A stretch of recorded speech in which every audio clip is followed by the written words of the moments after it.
Hello friends, welcome back to the many video guys and my YouTube channel guys. Today friends, we are going to talk about guys infinix phone setting guys, and today video title is guys how can we set guys notification sound in our infinix phone device. Friends, you want to set guys your phone notification sound, so how can you set guys you don't have a notification sound in your infinix phone device. So how can we on notification sound guys, how can we set, and guys how can we use it. Open your phone setting guys, and guys click on phone sound and vibration, and guys scroll it.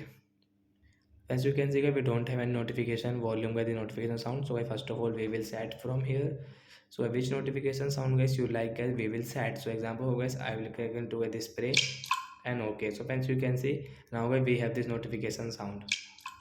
So like that guys, you can set your notification sound in your Infinix phone device, and guys you can use it. So bye bye guys, thanks for watching the video. I hope friends you understood how to set notification sound and how to on it and how to use it in Infinix phone device. So bye guys.